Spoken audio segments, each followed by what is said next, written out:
Okay, this video is designed to help you through the homework solving equations 2. I'm going to solve a handful of these problems with you, and I hope those of you that are still struggling with this find it useful. This is problem number 1, and I'm going to solve it 3 different ways. Like I've said, a good rule of thumb for solving is to begin by subtracting the smaller of the two x terms. Don't let the fact that they're fractions scare you. 1/5 of an n minus 1/5 of an n is still a zero pair. That leaves only 5 equals 1 plus, and then 11n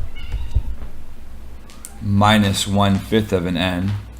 Well, that's just the fraction 11/5 minus 1/5, which equals 10/5 and reduces to 2. So I've got 2n. The n just comes along for the ride.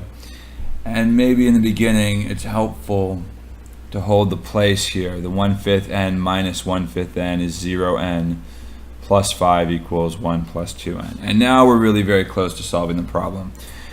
Step 1 was to subtract the smaller of the two n terms. Step 2 will be to isolate the variable. There's 1 plus 2n. We want to isolate 2n, so it's the only thing left on the right side of the equation.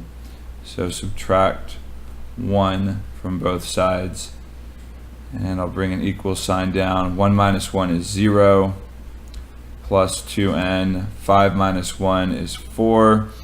And I'm going to leave this 0n alone now because it's not really influencing the equation.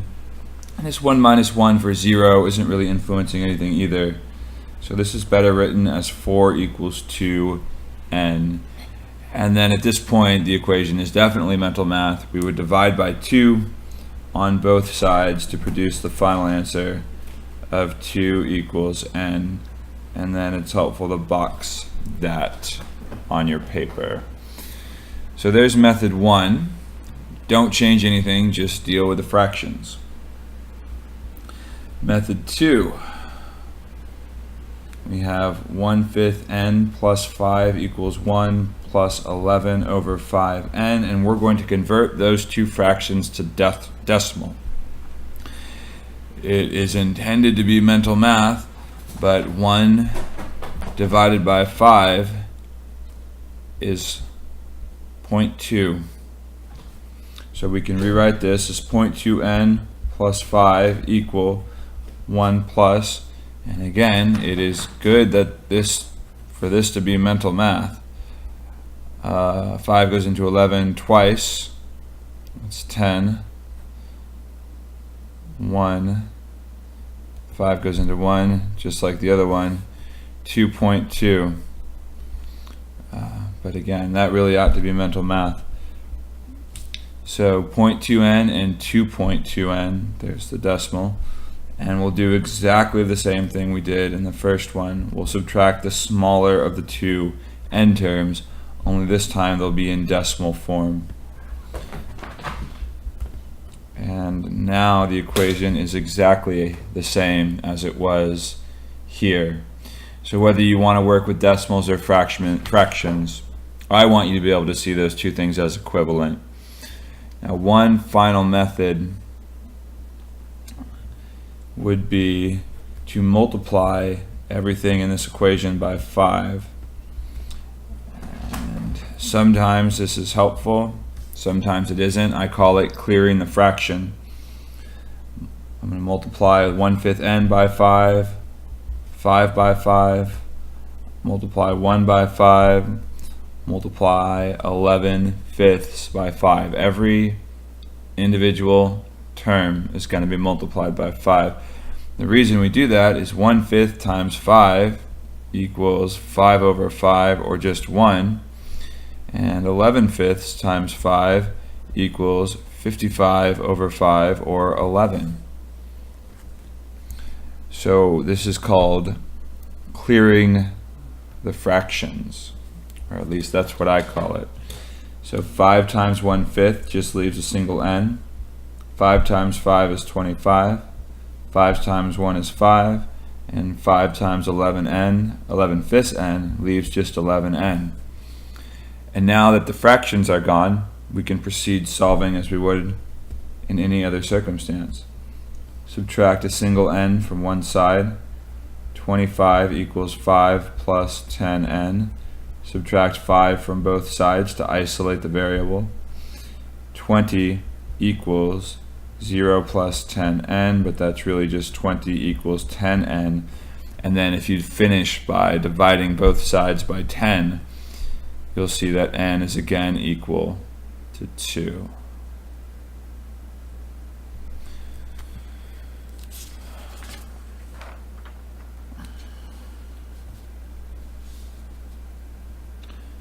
All right, let's do a much simpler problem. Maybe we'll do 3 and 5. We'll see. We'll see how generous I'm feeling. I don't want the video to be much longer than 10 minutes. Here's number 5. 2n minus 3 equals negative n plus 3. Start with the smaller of the two n terms. Add a single n to both sides. 2n plus 1n is 3n. The minus 3 is rewritten. Negative n and positive n is 0n, which is good. We wanted to destroy that negative n, and we've done it. 3n minus 3 is just equal to 3. 2 steps away. Isolate the variable. There's two terms on the left side. One of them is an n term. The other one is a constant term. So we want to get rid of that constant term by adding its opposite to create a 0 pair. 3n plus 0 equals 3 plus 3 for 6. 3n equals 6. Divide both sides by 3. n is equal to 2 yet again. And that does match the answer key. And again, let's have another look at this problem just because there's an opportunity to learn. Suppose for a moment that you did not start with the negative n. Suppose for some reason you decided to start with the positive 3. You're still going to end up in the right place. This is 2n plus 0 equals negative n plus 6. 3 plus 3 is 6. Plus 0 changes nothing, so 2n minus n equals negative n plus 6. And now let's say you made even another mistake.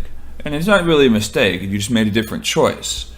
Subtract 2n from both sides. And this is where that 0 becomes very, very important. We don't want to see our equal sign disappear. 2n minus 2n is 0n. 1n, or negative n minus 2n is negative 3n plus 6. But we can still salvage this situation here. If you end up with one side of the equation being completely turned into zeros, if you leave the 0 in place, it's a very fixable situation.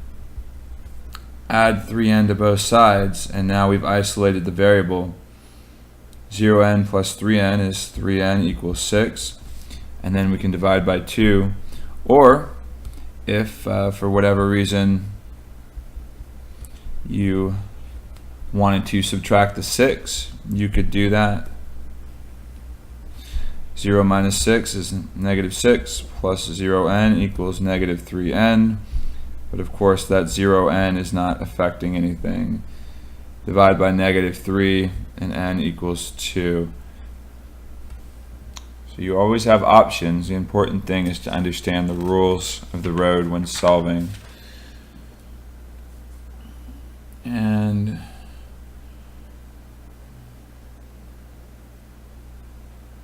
let's do one more. Let's do number 3. 2.6x minus 1.1 equals negative 3.5 plus x. Start with the smaller of the two x terms. Subtract x from both sides. So 0 pair, leaving only negative 3.5 on the right. Negative 1.1 is rewritten, and this becomes 1.6x. Now, isolate the variable. Add 1.1 to both sides. That becomes 0. 1.6x equals negative 3.5 plus 1.1 is going to be negative 2.4, I believe. And then if you do the division, you'll have negative 1.5 for the value of x. Let me check that. Negative 2.4 divided by 1.6. This is a completely acceptable time to use a calculator in my mind. So not as scary as you think it is if you follow the rules and don't let the decimals scare you off. I'll go ahead and do one more. I'll do the odd problem, even though we're going beyond 10 minutes here. 7/2 plus 1/3 of an x equals 4/3 of an x minus 5/2. So I'm just going to begin by subtracting 1/3 of an x, because that's the smaller of the two x terms. Zeros out, leaving only 7/2 equals to 4/3 minus 1/3 is 3/3 of an x. But 3/3 of an x is going to simplify to only 1. So I've got 7/2 equals x minus 5/2. Isolate the variable by adding 5/2 to both sides. Bring the x straight down. This becomes a 0 pair. 7/2 plus 5/2, that is just the fraction addition. 7/2 plus 5/2. 7 plus 5 is 12/2, so that's going to simplify to 6. X is equal to 6, just like your answer key shows. Please keep in mind this was a mistake on the answer key. The answer to number 1 is 2. Okay, I hope that helps you as you try to do your homework and continue studying the solving equations topics.